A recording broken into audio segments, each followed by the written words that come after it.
Good day, ladies and gentlemen. My name is Daniel Umstead, host of the RNG Radio Show, and I got another great authoress, the one and only Terri Johnson, to come on the RNG Radio Show to talk about her book, Body Safety Zones, BSZ. Terri, thank you again so much for coming on the show. How are you doing today? Thank you for having me. I'm doing great. Awesome. I love having you here. So this is a subject that, all parents need to be hearing about, especially for that age in their life. So tell me, why is this book so important for the world to get this? So the reason why it's important, this book is actually written for 8 years and below, but children older and their parents definitely can benefit from it. The story is about Miss Be Persistent, and she's a school social worker, and it basically kind of just follows what I've been doing for over 20 years with my students. It breaks down the different body safety zones, which there are 4. I'm not going to give too much away because people have to get the book to find out, but it goes over the different safety zones that we have. And the reason why I have it as zones is because some parents are not comfortable with naming the actual body parts. And this book encourages that, of course, but it eases the parent and the children into it and names actually the zones. And the purpose of it is to empower children with information about their space, their body belongs to them, and that we actually, as adults, we need to respect that. So it teaches about our safety zones, watching out for social media, not putting pictures on the internet because it's there forever. And I can say to you, since I've written the book, even before I wrote the book, we had a 4-year-old in our pre-K class, because I also work in Baltimore City schools as a school social worker. And so they got the concept. And so this summer, I went to a theatrical camp, and I was able to read to the kids and do some activities with them. And they had a baby in there as young as 3. And when I tell you she was on it, I had to repeat it a couple of times, but not as often as you would think. And she understood it. She understood the safety zones. She told me, you're not supposed to take pictures and put them on the internet because they there forever, right? Because I emphasize forever.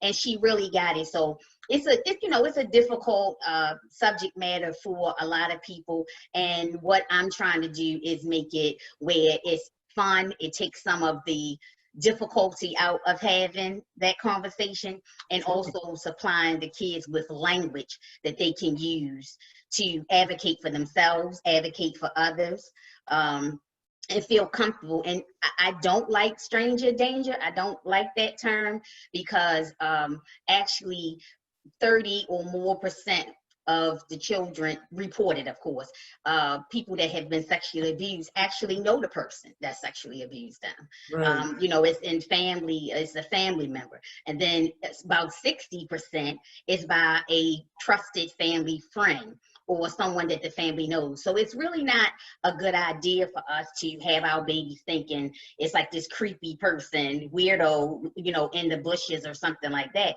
Because unfortunately, a lot of times it's their family members or someone that they actually know.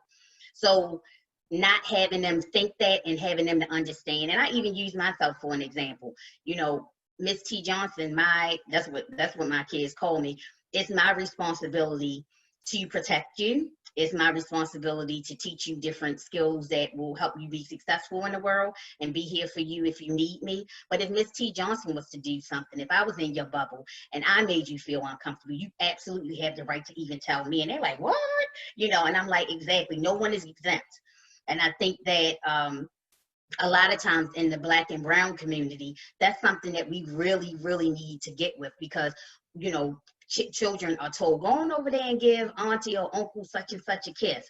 Or no, if they don't, that's not okay, and because you have to make sure, And I was just going to say, we've grown up on that so much, like it's instilled in our brain that, no, go give auntie a hug or go give uncle a hug, or you haven't seen your cousin in so many years, go ahead and over and play with them, without having that conversation. It's completely ignored. Completely ignored, because like you said, you know, there's a high percentage that it is the friend or family member or somebody that they know, and they're thinking nothing of it. And because they're that close as a friend or family member, they're not going to say anything until they get of age where they're starting to realize, like, hey, wait a second, this was wrong. This wasn't supposed to happen. And then there's this brand new therapy that needs to be involved and discussed with. So yeah, attacking them now, I'm all for it. I'm all for it, Terri, because as long as it's in the back of their mind. I had this conversation with my son. Hey, you okay? You okay? Nobody's touched you where you're not supposed to have been touched. Will it be anybody? And explain it to him like, hey, nobody should be doing that. That is your personal area, your private area. So nobody should be going near it at all. And and you know, the reason why I'm so passionate about it, and I've been passionate about it, I've gotten in trouble at times because, you know, people think, oh, well, you have to have permission. First of all, this is a part of education. Okay, it's under health. Now, thank goodness, we have, I think it was in Maryland, I think it was 2016 or 2014, Aaron's Law came about where you have to incorporate it, you know what I mean? But Maryland still doesn't have a set curriculum.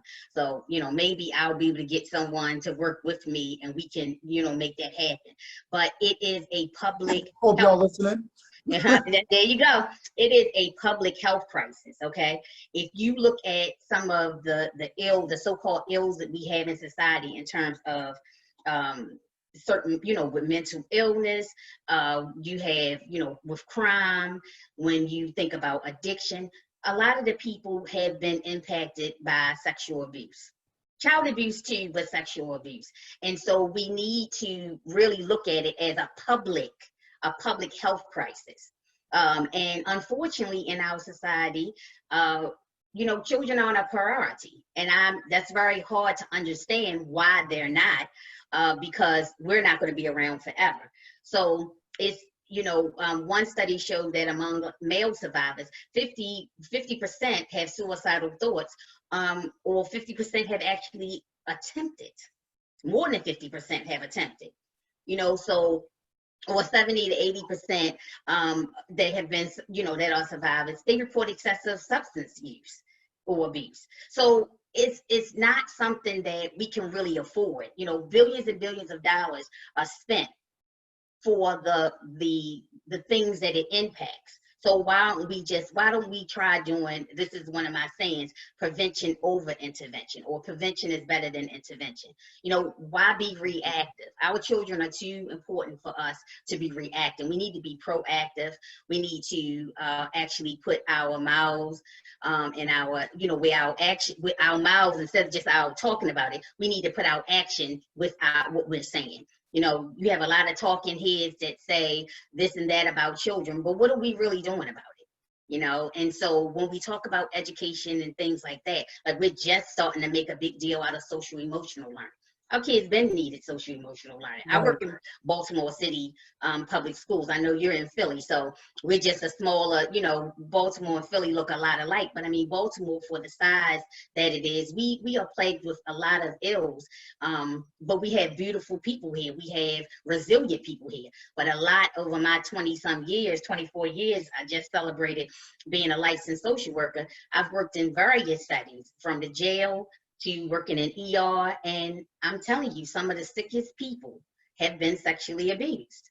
You know, we have to do something about that. They're still struggling.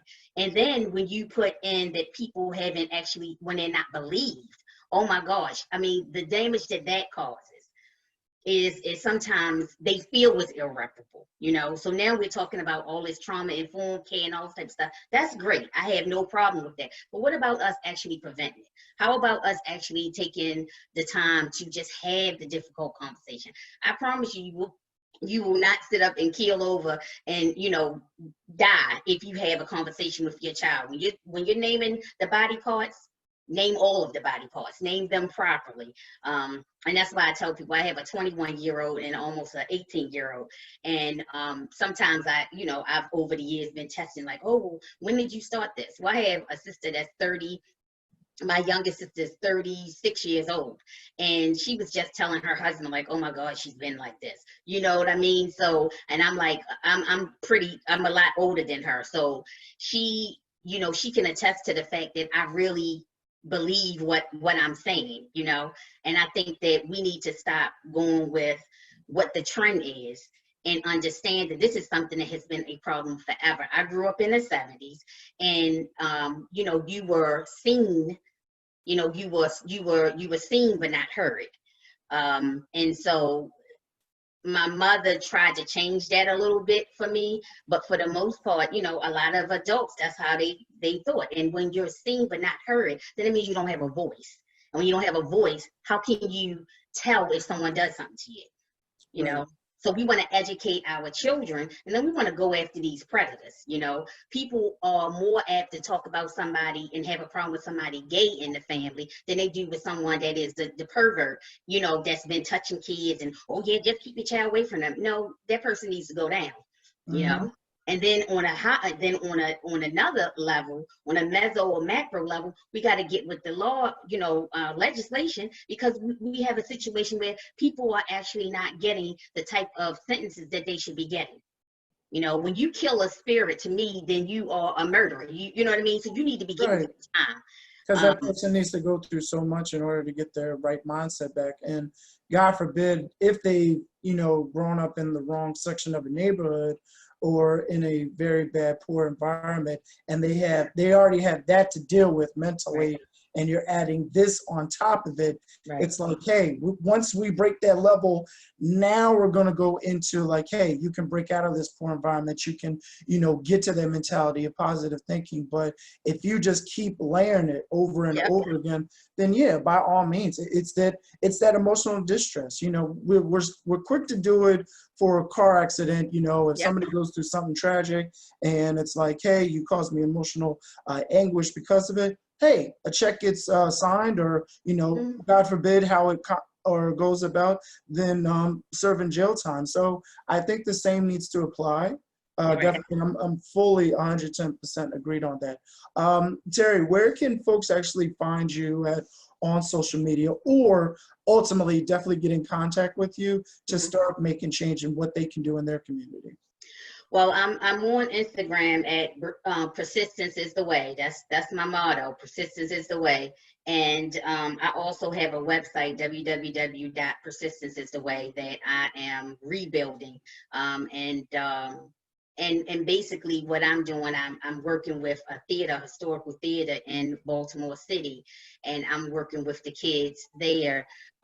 We just finished the summer, and then we're going to have something prayerfully in the fall. And so I'll be doing more work with them. I just had a meeting just before our talk, and they are willing to work with me. And so prayerfully we'll get, a grant, so the children that can't, you know, churches or whomever are not willing or can't pay for me to come in and do it, which is a whole nother issue. You know, we'll have funding to provide, because I like to get them, like, you know, give them little trinkets and things like, you know, like that. And then even to be able to have funding to provide them with a book, and, you know, maybe a doll, because I do have a doll for the character, Miss Be Persistent. But, you know, I'm like an army of one. And so what I'm trying to do is branch out, and prayerfully I'll have some good information to tell you about pretty soon in the early fall.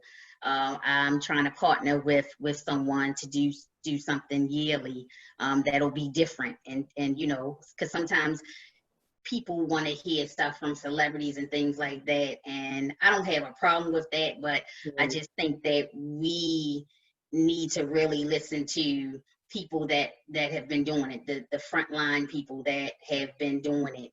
And I can tell you that it's had an impact on me. That's a lot of pain to be witness of, and to be a safe space, to provide a safe space for survivors. even had working with them to get to the point where they may even see themselves as a survivor, you know. So it's a lot, and I think that if we start where we need to start at with educating kids, because we have, you know, feisty kids, they will speak up now, you know. It's different than when I was coming up, or even, you know, like my sister that was in the 80s or whatever. So we provide them with the information. I know that it works because I have little, you know, if you've never seen almost a whole class of pre-K, little human beings coming at you and saying, such and such did such and such, they touch such and such body safety zone 3, or oh, they touch body safety zone 2, you know. So you know that it works, you know. Or some of the parents saying to me, oh Lord, what body safety zone is hair? I had one grandmother tell me that her granddaughter told her, no, this is my body, you know, it belongs to me, and I'm not giving you permission. And she said that daggone Miss T. Johnson, and it was to do her hair, which is not a body safety zone, but you know, she used it, she tried to use it, and she said, and it's best if they learn. I would rather them learn the wrong way and being fully protective at that age, rather than just being free about it and thinking that it's like, oh, is this a body safety zone? Right. Is it not a body safety zone? And being kept quiet, because that's usually what happens. It starts with starting somewhere, you know, doing the hair. And then if uncle, auntie, or whomever it may be feels comfortable to go further, then they're not going to say anything. But if the child is speaking up and is like, hey, what you doing with the hair? Right. All right, you stay up there. Don't go past this headline. Don't you do it. Right. And I mean, and the thing is that, you know, when I teach them, because, you know, we're all sexual beings, you know, babies are sexual beings. So it's to let them know that that's not a dirty thing. You know, they you know, some kids are curious about their body, they're curious about each other's bodies. So we even go through that, you know, and we let them know, even if it's a hug, you ask permission to give a hug, you know. So teaching them how to have that interaction, that interpersonal you know, interpersonal interaction with each other, it shows respect, you know. It gives them agency over themselves, no matter how small they are.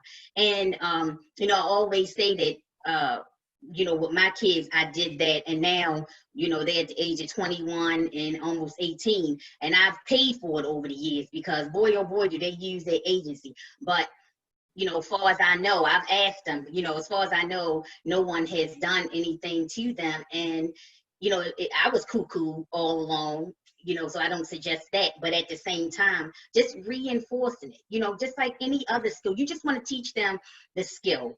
I did want to share that. I wanted to actually show the book, so I didn't show the book. Now my cover looks a little different now, but can you see it? Yes. Okay. So this school actually looks like the school that I worked at, and you see the blue and white, right? You see the blue and white? Yeah. So I had little subtleties. Plug-in. Yeah. You know, based on what we were saying, you know what I'm talking about. But I got you. See the year that the school was established as well. I can't see. 1920. Oh, yes, of course. I'm like, where? Oh, that's right. I had to think back from my own history, but I got you. Right. So yeah, so and this actually is this is a bust. So this is Miss B Persistent, and then we have a little doll, Miss B Persistent.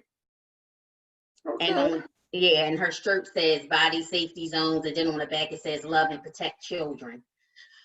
So you know, it definitely is a ministry for, you know, for me. It's a labor of love, and I'm just praying. I'm seeing, I just ran across a sister that she's doing a book about sexual abuse, and she's a person of color. And I love it, because I think that, you know, there's been books sporadically, you know, here and there, but we definitely need to flood the book, the children book industry with information like this, and make it fun. Like in my book, you know, one of the things that we have to do before we do anything else is what I call get the wiggles out. So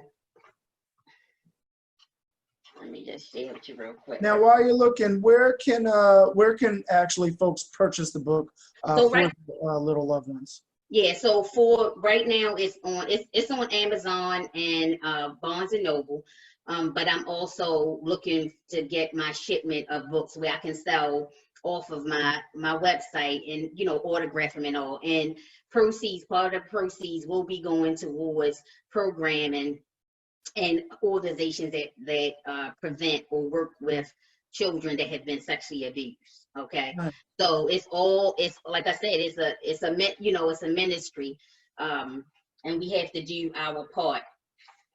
And a book scholarship, it goes towards a book scholarship too. So Barnes and Noble, Amazon, they get their cut. Very little comes my way, and so therefore it would take me probably 1,000 years to be able to contribute to what I'm trying to do. And I'll say to folks, you don't have to have a child to purchase this book, because if you want, you can purchase it and then we can gift the book to a child in foster care or a shelter, homeless shelter or domestic violence shelter. So don't let not having a little person stop you from purchasing this book. And so this is like, for instance, the page where they're trying to they're getting their wiggles out. And, so it has movement, because with little people, you got to get them moving. You have to have them to move. So, but I wanted to share real quick 2 quotes. The first quote in my book is, "It is easier to build strong children than to repair broken men." And that's from Father Frederick Douglass. And then the very last page is, "Our children are our greatest treasure. They are our future. Those who abuse them tear at the fabric of our society and weaken our nation. History will judge us by the difference we make in the everyday lives of children." And that's Nelson Mandela. Is I think we need to repeat Nelson's one more time for us, for the folks to get that one. Frederick Douglass, they can research, but that one, I need you to repeat for us one more time. "Our children are our greatest treasure. They are our future. Those who abuse them tear at the fabric of our society and weaken our nation. History will judge us by the difference we make in the everyday lives of children."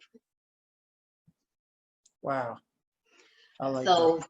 Yeah, so we can pay lip service every day, but the bottom line is what are we doing to contribute to the betterment of our children? Because ultimately they're going to take care of us. They're going to be making the laws and all of that. So if we have a whole bunch of traumatized up, damaged, so-called damaged kids, because we were not being vigilant and looking at whether or not there are signs of someone being sexually abused, whether or not the child that's, at this particular home, where did this child come from? They don't seem to connect it, to them, or in the store. I just read something where a flight attendant saw this weird dynamic going on between a child and a gentleman. And something was going on. He was like answering for her and everything else, and the child appeared really scared. So the lady, she went to the bathroom and she said help. And so she left a note for the woman, gave her something. She left a note on the toilet on the plane. And so they alerted, their person, because, they be having air marshals and stuff on the plane. And then they locked the person up. Come find out that child was being trafficked. Wow. So, sometimes it's hard, to be able to tell. And I can't tell you how many times I've gotten myself into some situations. Last April, I was actually attacked by someone that was physically abusing their child in the neighborhood. And I got chastised by the police, like, you can't do that. That's very dangerous, and this, that, and the other. And, you should have recorded it. I'm like, okay, but what about your child? It was just so, so I could just go on and on, because, you have 24 years worth of it. But the bottom line is there are things that we can do.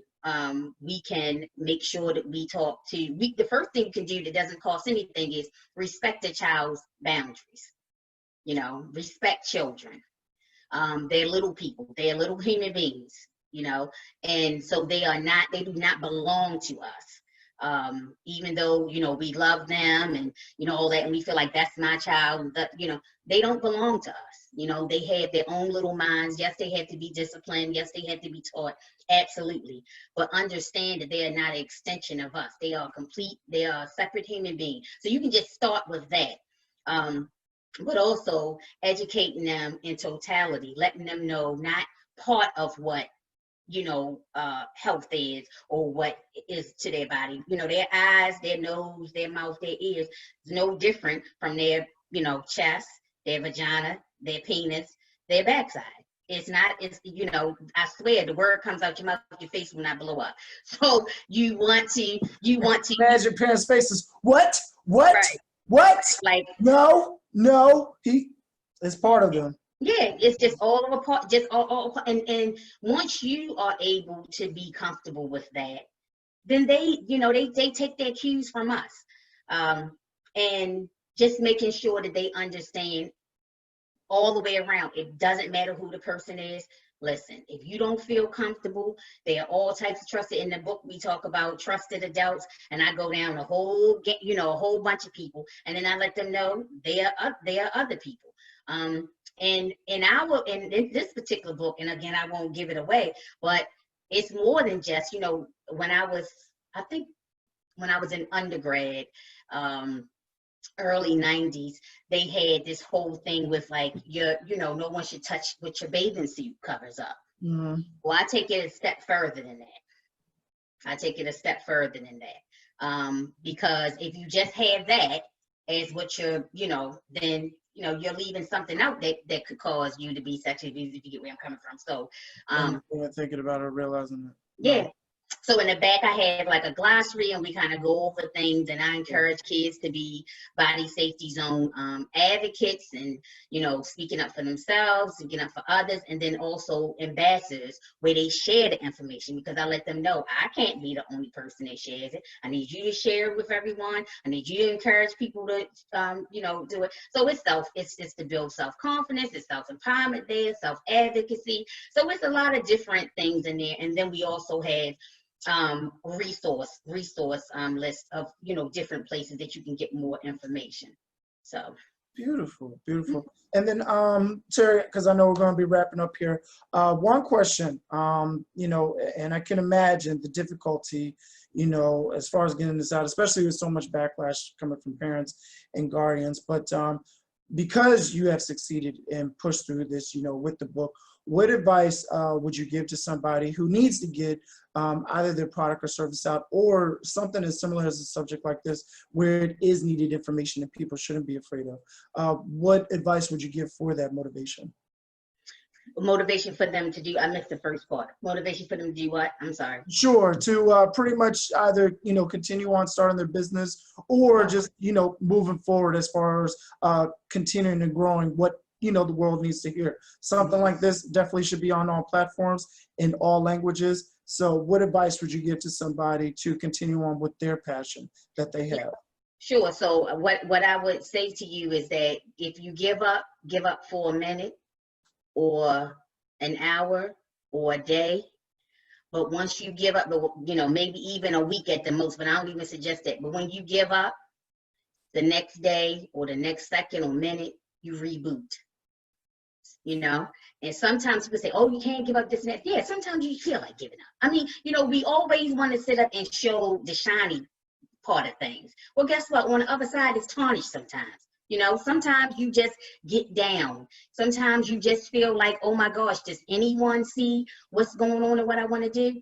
You know, I am connected to my spirituality. I'm connected to God. I have to, you know, if it just wouldn't have happened if it wasn't for God. So when you feel like that, you know, write it down. Start talking to yourself in terms of putting that positivity into your life. If you have someone, my support system is very limited. You know, some people don't have that, you know, and so we can't go off of what we see on social media. Pray, get with someone that is positive but realistic, because that always being positive, sometimes you don't want to hear that. So if you're feeling down, Go ahead and get it out, cry it out, scream it out, as long as you don't hurt yourself or anyone else, but keep on pushing, because you know that just like you will not always feel great, you will not always feel bad. And on the other side of that obstacle is hope, is success, is a chance.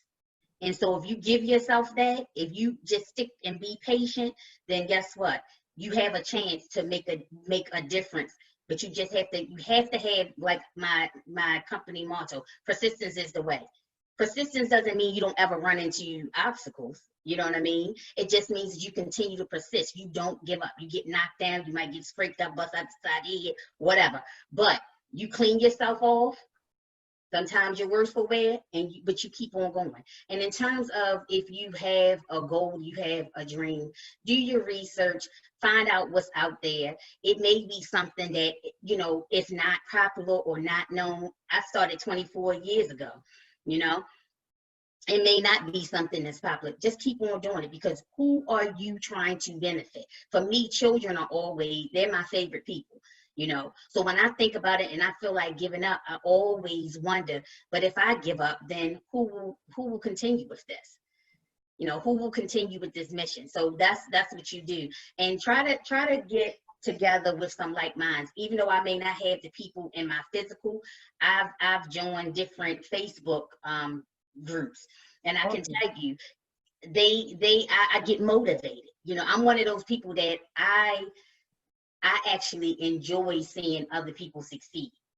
You know, I know that my light does not get dimmed by your, you know, if you have a big, you know, a big fog light or something. It doesn't dim me.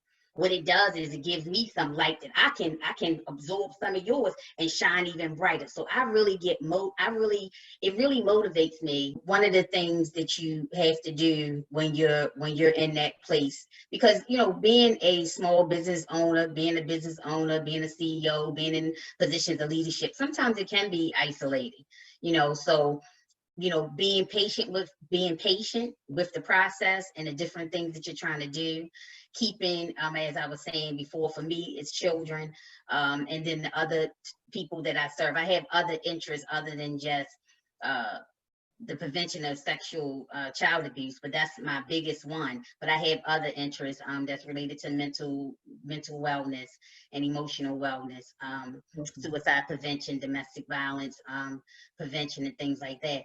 But keeping whatever your why is, keeping that in your, you know, kind of having it as the carrot that's dangling before yourself. You know, like I said, being patient, giving yourself grace, you know, because we can be so brutal.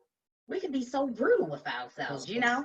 I mean, if it was to, you know, if we could have a visual of what goes off in our head, and other people would see it, they were like, "Oh my God, like, you really, seriously?" And not necessarily people that have had this trauma background, but sometimes we're just very, very critical. And especially now with social media, where people show the shiny side of things, you know, everything's shiny.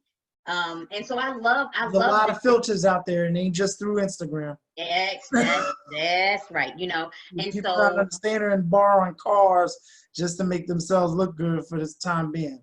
Right. And so instead of me having people to meet my representative, I'd rather you just meet Terri, you know, TJ. You know, I'm weird. I'm self-prescribed, you know, I'm a self-prescribed weirdo. I'm quirky. And a lot of times, you know, where I found myself like, wow, you're a therapist and you're a clinician and all of that, but you don't act like the other clinicians, you know. And what I saw when I, you know, started seeing more clients is like, they're like, but I like that about you. Like, you're down to earth. Like, you got the skills and all of that, but I feel comfortable talking to you. And I had the office that I used to have, I had it set up like a living room. Oh, So good. except for my desk on the, the side or whatever, it looked like a living room. So it was a lot more. I didn't have the lights overhead. I used lights that were softer. And so it disarmed people, and because I believe that if you're going to do therapy, you need to also not be in therapy, but at least know what the process is about and be willing to do it. So I know how, difficult it can be to just sit in and expose something that's going on with you, especially those thoughts that, not the prettiest. But yeah, that's my biggest oh yeah, I'm a long-winded too. But that's what I really recommend. And I think that it's a good idea, even if you are working, it's nothing wrong with working 9 to 5, but if you have there's nothing wrong with working 9 to 5. However, it's so many creative people out here, creative in different ways. Some people are very creative with law, but allow yourself in whatever field you're in to let that creative part that you have, maybe you don't think you're so creative, allow yourself to do that, allow yourself to explore that. And you never know, that hobby or the thing that you're interested in could possibly be another stream of income. So, go for it. Absolutely. Yeah. I love that. Thank you so much Thank for you. discussing that. In addition, before I let you go, where can folks go again to get that book and find you on social media? Okay, so social media, I'm on Instagram at Persistence is the Way. And I forgot to have the thing for Facebook, so we're gonna just do Persistence is the Way for Instagram. And in terms of my book is available. It's like book on demand, so it's available at Barnes and Noble. It's available at Amazon. The complete title is Body Safety Zones, and then BSZ. So if you just type in Body Safety Zones, you're not going to get me. And then it's under my name, Terri Johnson. And the illustrator is the very talented Rayvon Holmes. But very, very soon, and probably like towards the end of September, I will have my own stock of books, and I'm signing every single one of them. I also have my dolls. I just found out last night that my dolls, they passed inspection. So I'll have my dolls as well, and I have some other things. Maybe I can come on another time and announce some other, some other things that I'm going on. But I'm planning on really trying to make this something that is doable, and parents will not have all of this anxiety around it. Use books for any type of subject. I did when I got divorced. I got a book. My daughter was very young, but I got a book, and I got a whole bunch of books about divorce. Even the Bernsteins, they have one, and I read it's called bibliotherapy in my field. You use books as a tool, just like play therapy. So I definitely think that it's something that you can use for all types of subject matter. This just happens to be one that's a little difficult for people, and I think it's good for adults too. I've had a few adults that are survivors tell me like, wow, it really wasn't me. And I'm like, nope. You can't do anything you can't do something about you can't do anything if you don't know, right? So if you weren't taught that, if you didn't know that was on the predator. It wasn't on you as a child, and so it can serve different purposes. So I'm praying that the word will get out, and again, a lot of other people will be motivated to write even better books. And we have so many books, just like with the hair, with black hair now, right? First you couldn't find it. So I'm hoping that this is something that so many people write about, that it's just like, parents have all types of choices. But in this book, you do have kids that look like us, and other minorities. And then, so that it's a diverse book. But the Miss Be Persistent, she's a sister. All right. I love it. I love it. Well, Terri, thank you again so much for being on the RNG Radio Show.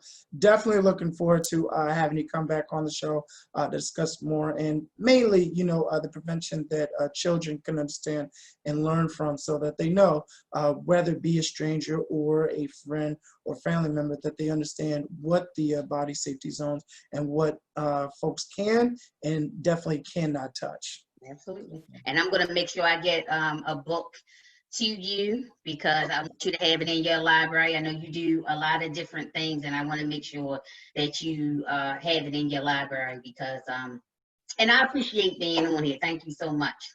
Definitely, definitely, definitely.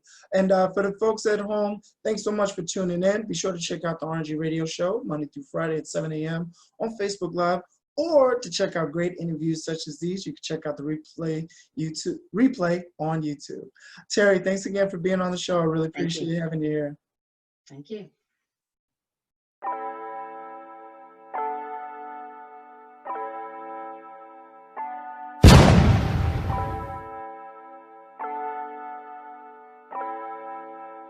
Fleslet on the beat.